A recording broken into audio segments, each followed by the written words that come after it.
Good day, everyone. And again, we'd like to welcome you to the Marin County Fire Chief's historical website. Today, Chief Paul Smith and I will be discussing the evolution of mutual aid, with the emphasis on the late 50s to almost present time. Uh, we think you're going to find it interesting, if not amusing, when you hear some of the stories from the late 50s, early 60s. So, good day, Paul.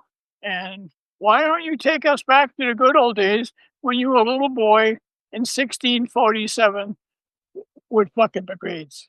Well, good morning and thank you, Bill. Um, One of the very first fire ordinances that came about was the bucket brigades, and that was back in New Amsterdam. It's called New York today, but in New Amsterdam, if you were a colonist, you were required to have a leather bucket at your house kept full of water because that was how the fire brigade worked.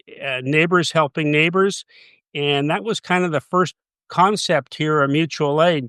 Neighbors helping each other in a time of fire. Yeah. Um, but in Marin County, the first challenge to mutual aid was in 1894.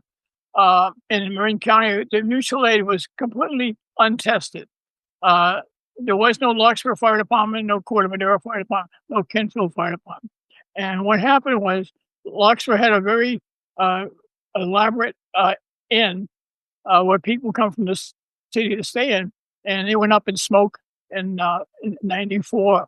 And and as you see from the illustrations, it was a gorgeous, gorgeous facility. But they had fire, and it burned to the ground because there was no fire department, and local people used buckets and water. They had a reservoir behind the hotel, Mhm. and they did the best they could.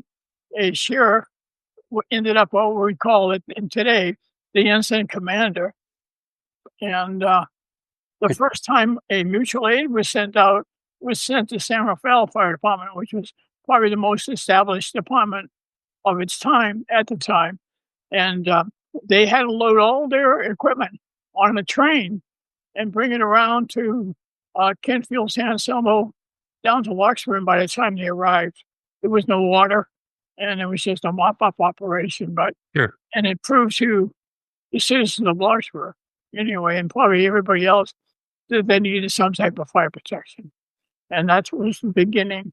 But it then took 3 more years for Larkspur to decide to have a volunteer fire department.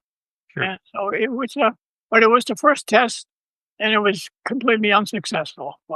Uh, but then getting up into the 50s, um, we run into the fire chiefs who, in those days, ran the firehouse with an iron fist. Right. And you have to understand the fire chief was probably a volunteer himself, and so he had to make sure and there was no standing operating procedures. So whatever he said was was Bible.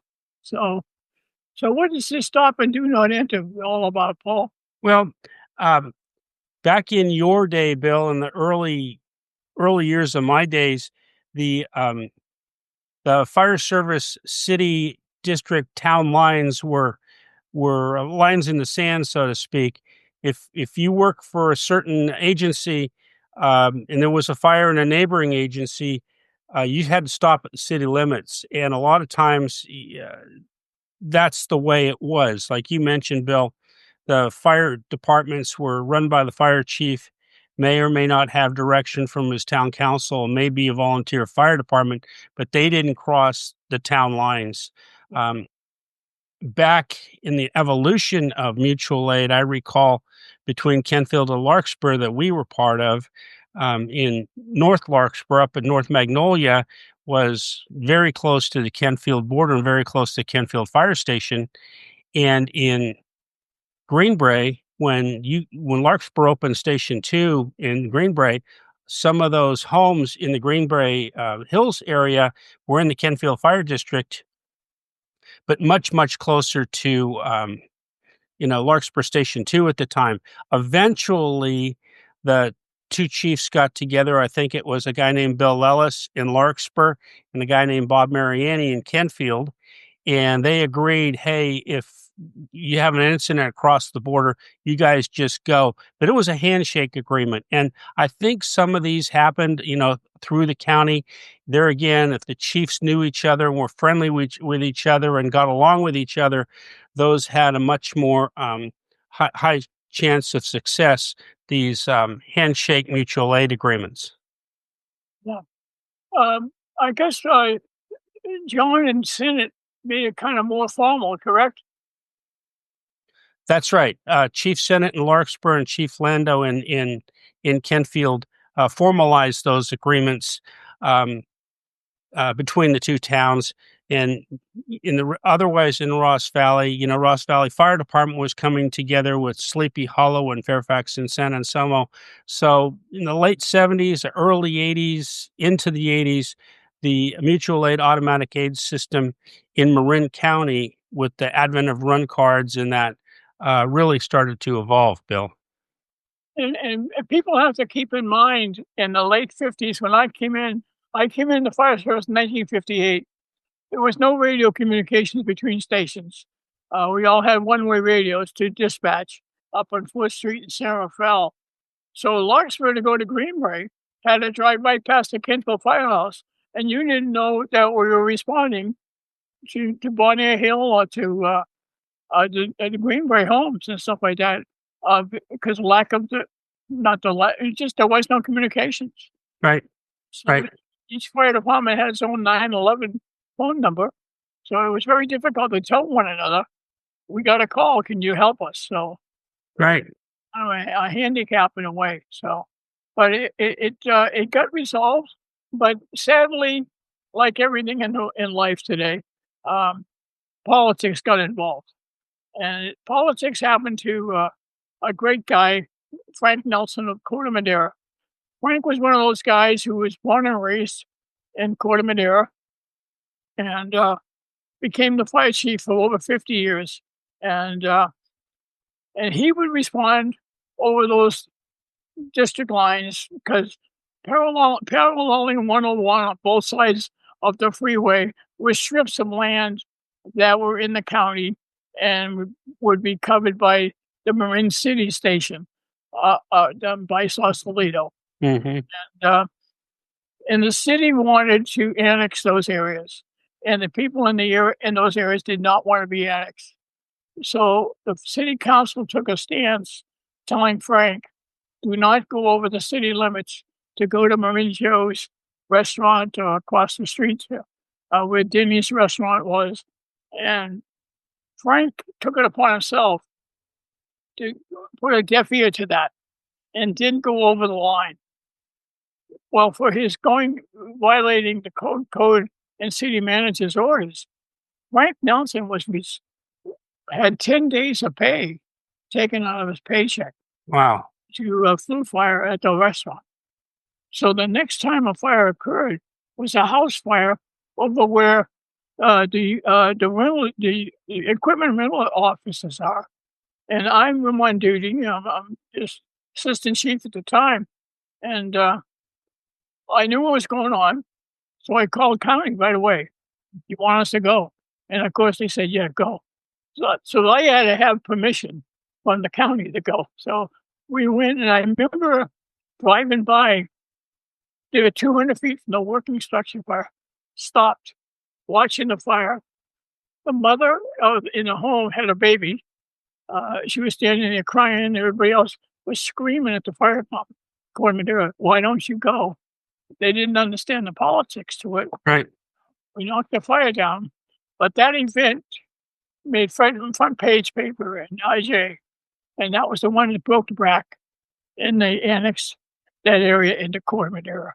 But it took a penalty of fee and money and stuff, and Frank took a real bad hit on that, and there was nothing he could do about it. It was just simple, politics, and, the same thing happened to me, but not on a much smaller scale. hmm I was told not to go to the Greenbrae Boardwalk fire because it's only once you go past the trestle, it was all county. So we'll pick up the phone, call dispatch. Edward Acre, you want us to go? Yeah, go.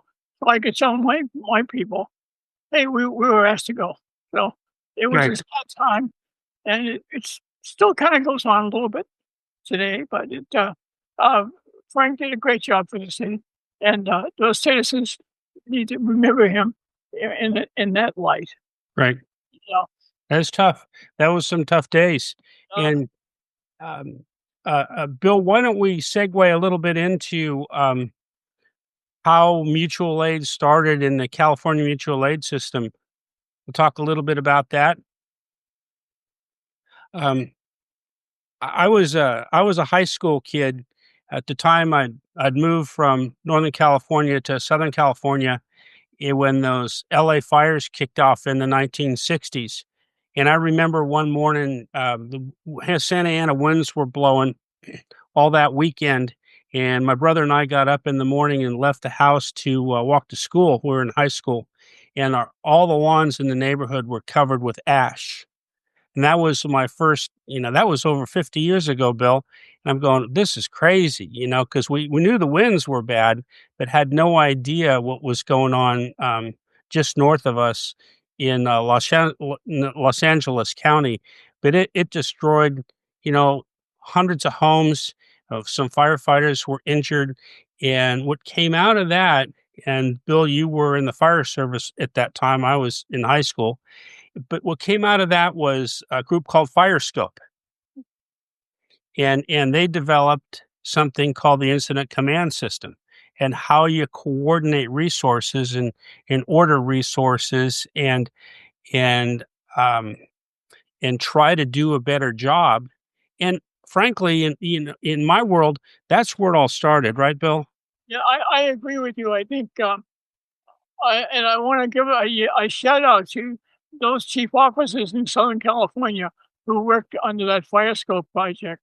What happened was when it was all said and done, we all had a meeting. All the fire chiefs in California were invited to Los Angeles, and at that time it was I think LA City had just built a new dispatch center, and we all flew down. Frank Bush and myself, Kenny Camp. We all went down to a day for a full day, and the California fire chiefs were going to adopt the new ICS system. And so if anyone had concerns or terminology, and the only thing we changed that we mentioned what is now called operations was referred to as in a fire scenario, and we realized that we were the only ones that could use it. That would the police could not use it. With Mm. a We changed that terminology from to operations, and that way the police, sheriff's office, anybody who wanted to could use the system. And to this day, 2025, it is it is the it is the emergency plan being used around the world, and it came out of Southern California fire chiefs and the California Fire Department. So you won't recognize it as the ICS system. Now they have all kinds of names for it, but it came out of those guys after experiencing those wildland fires. And one of the first things that came out of that was in 1963 they had a major fire that brought wood shingles into the arena. Wood shingles were flying all over Los Angeles, and that was the first step to outlaw non-rated wood shingles. And that was a $1 billion industry out of Canada and Northwest United States that supplied the cedar shingles. Mm. And those fires brought about, as we talked about earlier, a lot of things in the fire code. It took a disaster to get it in the code. Right. One that we had a big fight on with unrated wood shingles. Um, so the birth came out of Southern California. It was called Fire Scope, and when you use it now, you are very fortunate to have it at your fingertips. Right. And from that, the birth of the ICS system, and now we have cells and satellites. And talk about a little bit about that, Paul. What the Well, captains and commanders uh, have at their fingertips.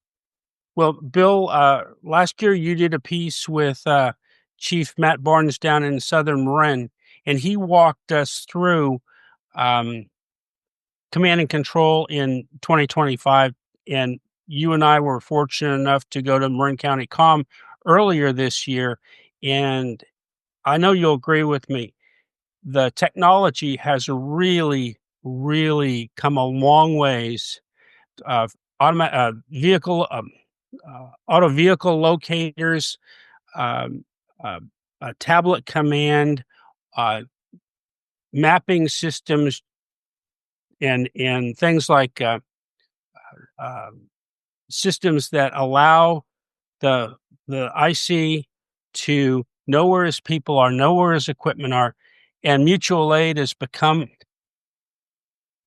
our topic today is mutual aid. Mutual aid has come from a concept of, well, this has to be in place, that has to be in place. You have to have an agreement with the chief or not. You have to have an agreement with the city or not. Well, today it's seamless, almost seamless. We're to the point right now in 2025 where by the end of the year, the closest available rig in Marin County is going to be able to respond to the incident. And that is something that we didn't have before, because dispatch didn't know exactly where the emergency responders physically were. So to me, technology is hand in hand with mutual aid, fire command and control, fire and life safety. That has come leaps and bounds from where we started, 15 minutes ago, you and I talking about, 1958 and Class A and Class B engines, um, and telephone communications only, not even having a two-way radio communication in some of the rigs. So my hat's off to those folks on the technical side that developed and perfected these things. No, it's hard to believe now. I still have difficulty wrapping my head around when a captain jumps up into the right-hand side and pulls up his computer. He's looking at the building he's going to, where the hydrants are, is it sprinkled, any LPG, any hazardous materials. It's on and on. These guys at the tips of their fingers have so much resources in their toolbox compared to what we had in early '60s and in your generation also. Right. It's just marvelous, and it's not going to stop. It's Yeah. better, and those two little words in the alphabet called AI are on the horizon and are now inserting themselves. And the generation of firefighters who are maybe not even born yet are going to be dealing with artificial intelligence. Right. What to do on Right. on the fire scene. It's kind of wonderful in one way and kind of scary in another. Right. So, Right.